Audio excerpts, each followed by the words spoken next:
listening to Real Estate Radio Washington, D.C. Metro on the Big Talker 1580. Now, live in studio, your host, local real estate expert, Ryan Sloper. Welcome, Washington, D.C. Metro, to Ryan Sloper's Real Estate Radio, the most important hour of radio every Monday on 1580 AM, the Big Talker. Thank you for joining me this afternoon. For those of you who don't know or are not familiar with the program, the show is dedicated to building the Washington, D.C. Metro's housing and credit markets one house at a time. Within every market, there are solutions as well as tremendous opportunities out there. You just need some trusted advice. That's my message, and I will be delivering it to you guys every Monday from 2 to 3 p.m. right here on 1580 AM, the Big Talker. Got some great stuff lined up for you guys today. I want to jump into short sales. Seem to be picking up steam as of late. We've got some great news for veterans out there who are looking to obtain a home loan after November 17th. I'll let you in on the big secret of fees that are being reduced there, that it's going to make it more convenient for veterans. Also, we're going to talk about the vicious cycle of foreclosures and what that means to you today, buying in this very tumultuous market. And also, we're going to discuss the top 7 reasons to consider refinancing in this market.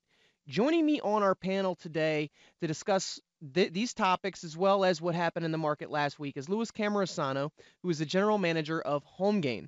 Louis is often cited in the media as an industry expert in the Wall Street Journal, Forbes, CNN Money, Fox Business, Smart Money, MSN, and numerous others. We're going to let you know what happened in the markets last week, as well as what's on deck this week in the markets that can affect you and your real estate decisions. Louis, how you doing today? All right, and yourself, Ryan? I am doing well on this dreary Monday here in Northern Virginia. That's a pleasant day here in San Francisco. It seems to be that way every week when we talk, right? Yeah, the weather's always pretty good here. Yeah, it's I swear, ever since Labor Day, I'd say it's been raining almost every single day since Labor Day. We've had maybe a day where it wasn't, but I mean, for the most part, it's just been pretty dreary out here. Well, you had the earthquake, and then you had some type of half a hurricane too, didn't you? Yeah, we pretty much have seen it all in the past couple months. I'm waiting for, I think the sun's supposed to come out later this week. I believe it was like Friday or Saturday. We're supposed to get back into the 70s, so I'm actually very anxious and excited for those days. It seems like we've just gone from one extreme to the next. It was like, 75 to 80. Now it's back down. I mean, this morning it was like 50 degrees. San Francisco has a very temperate climate year-round. It's generally in the evening, low 60s, and it gets in the mid-low 70s in the daytime pretty much all year round. Yeah, that's like perfect weather there. I think I could deal with that. Well, another reminder, guys, before we get started, if you have any questions regarding any real estate or credit topics that we covered today, just call the off-air number. It's 877-245-2030. That's 877-245-2030. Or you can reach us on the web at realestateradio.dcmetro.com. I want to jump into what went on last week in the markets.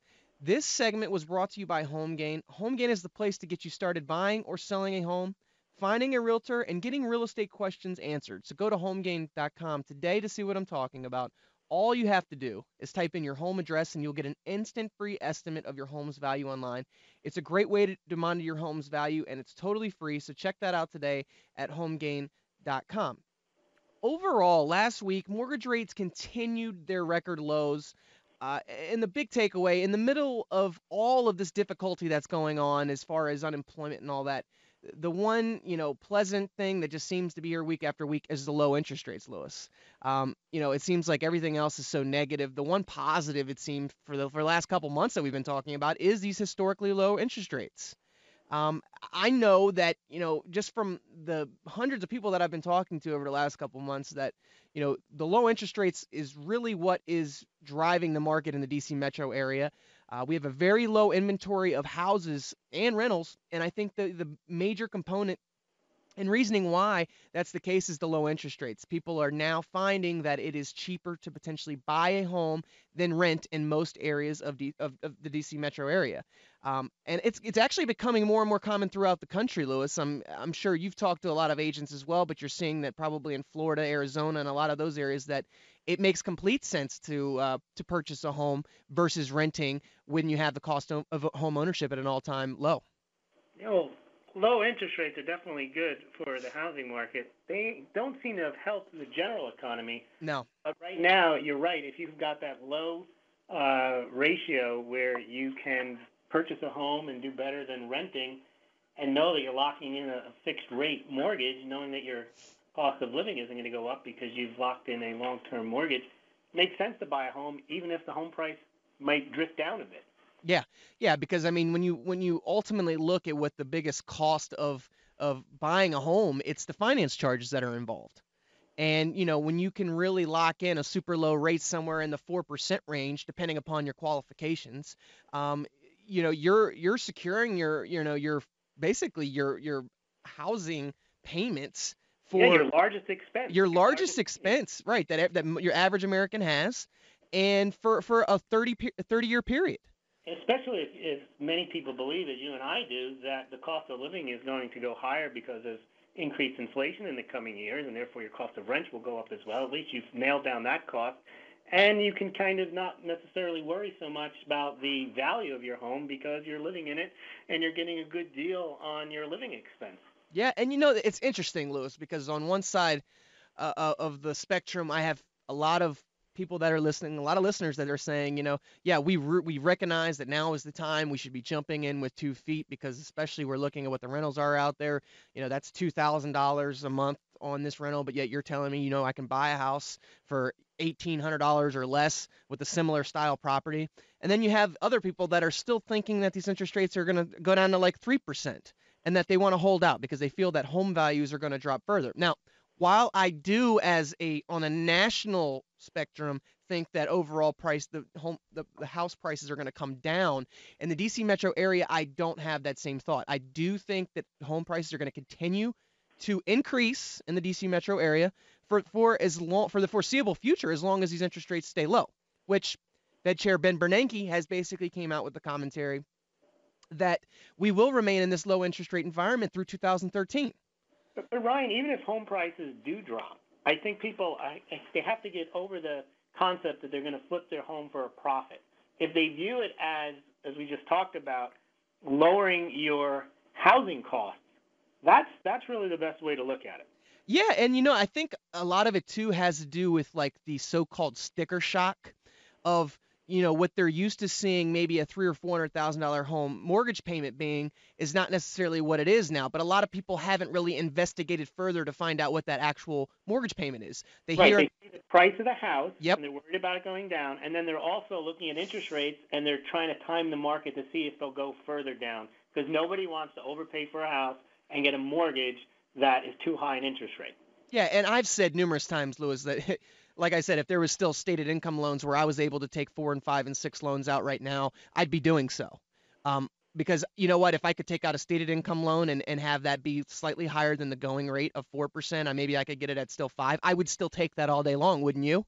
Well, you take it in your area where you're confident of the market, and then you'd also take it in areas where housing prices are severely depressed, like in Arizona and Florida and Las Vegas. Yep, absolutely. I mean, those are tremendous investment opportunities that lie in those areas, and I know for a fact that there's a lot of investors that I've spoke with that are doing just that, Louis. They're going into those areas where they can buy 2 and 3 and 4 homes for the price of what maybe one home in San Francisco or one home here in the DC metro area might cost. You take and you're able to get a great cash flow rental property where the mortgage is at maybe 4.5% interest rates depending upon what their qualifications were, and maybe have a positive cash flow of somewhere $500 or $600 a month. You just really can't beat the return on investment if you're buying strategically in certain areas. In the areas where you have a demand for rental, sure. Yeah, and and it's funny too because a lot of what's going on now too is that in some of those areas that are so depressed, Louis, is that these people just aren't able to qualify for home mortgages as well, which is forcing them into rentals. They are not meeting the minimum standards that lenders are setting forth now because it is so. I mean, it's very stringent these days. The average American credit scores are not even over 680, so that's automatically pretty much going to take them out of a conventional mortgage. They're going to have to go FHA or VA, or if there's any time of first-time home buyer programs that exist in their state. But the FHA loan, right in itself, it's more expensive because there's a cost to insure that loan. Right, but then even if you do get somebody who's qualified, your investors are going to probably outbid them, but be able to get first dibs on those homes by paying cash.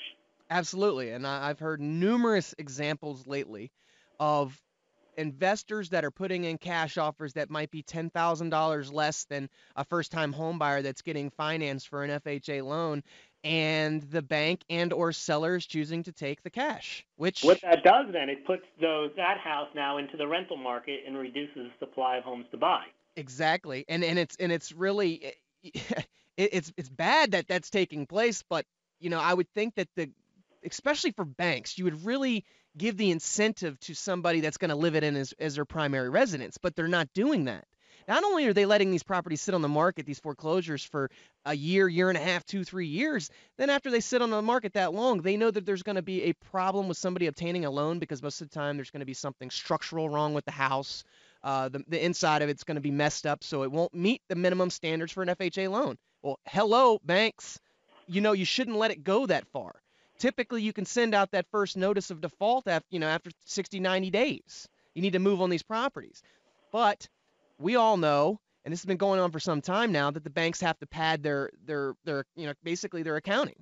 And the easiest thing to do is to keep pushing these foreclosures down the road so they don't have to put them on, for that fiscal year's taxes. Well, that's because, Ryan, the banks are in serious trouble because, as you know, they've got a lot of bad loans on the books. And unless they're lucky enough, like B of A, to get Fannie Mae to purchase them, they're stuck with those. But then, in a way, they're almost better off not making loans. That's probably why they're not doing it, because those 30-year mortgages are a steal for the consumer because they don't have to pay the bank hardly anything back if you're talking a 3 or 4% loan. Yep, you're So right. Those loans aren't really helpful to the bank, especially 3 or 4 years from now when interest rates are rising. You're completely right there, Louis. We're talking with Louis Cammarosano, the general manager of HomeGain. We're discussing, foreclosures and home prices, and it's a very interesting point that you make, Louis, because, it's almost as if they're holding out. They don't want to make any loans, but yet if Bernanke keeps saying that we're going to remain in this low interest rate environment, that's not changing for the next 2 or 3 years either. So they'll continue to hold out, not make loans. The economy is going to continue to struggle, probably go back into another recession, and we're not doing ourselves any good. I actually take the approach of, if the bank is not actually lending and taking risks and not having a loan default here or there, they're not doing their job. Well, they're not really banks then. What they are is they're just a ward of the state who's propping them up by keeping interest rates low. Yeah, and that's pretty much what it is now. And I'm actually just getting so tired of listening to a lot of these talking heads talking about, there's not the demand for loans out there. There's just not that many businesses and people that are applying for loans. That is a crock. There's no way that's true. There's hundreds and thousands of businesses out there that would love a loan right now. They know that they don't even want to walk in and apply for it because they have no chance in getting a loan. Right. There's not a robust market for credit right now. Exactly. Even though interest rates are low. So what does that do? It forces people to invest money in the stock market and buy overpriced stocks. Yep. What would happen if a bank decided to put a sign outside that said, we're lending to small businesses? What do you think? That bank would probably be just covered in people, right? Of course, because entrepreneurs still exist in the United States, and some of them need capital. So, much of the blame I put on where our economy is right now is on the banks, because, like you said, they're not acting as banks anymore. They're not really willing to facilitate, the growth in businesses that has to take place to get this unemployment rate from, the 9+% down to 5. If they start, remember, but Ryan, the banks aren't in business to help the economy. They're there for profit, and to stay afloat. So if it doesn't make sense for them economically to make these loans, they're not going to make them. But ultimately, the problem is that the government gave them money kind of with the express purpose to lend it out. I mean, once the government got involved in central planning of the economy, they should have held the banks to the standard that they would lend the money. They shouldn't have done it in the first place. They shouldn't have done it in the first place. And, if you're going to give that type of money to banks, then there had to be some sort of, prearranged details of what that money had to go towards. There were no prearranged details. They were kind of forced into it. It's the same with Solyndra. The government, when they give money to companies, they don't know what companies they're giving it to. They don't know. The people that lend the money that work for the government don't really understand even what they're doing. They probably have no business background, and they really have no business putting taxpayers' money into all these subsidies. So you can't expect them to have treated the bank example any better than they treat they deal with the post office or any other entity. Very true. When we come back, we're going to discuss more about what banks should be doing with their money and the vicious cycle of foreclosures. Be right back. You're listening to Real Estate Radio.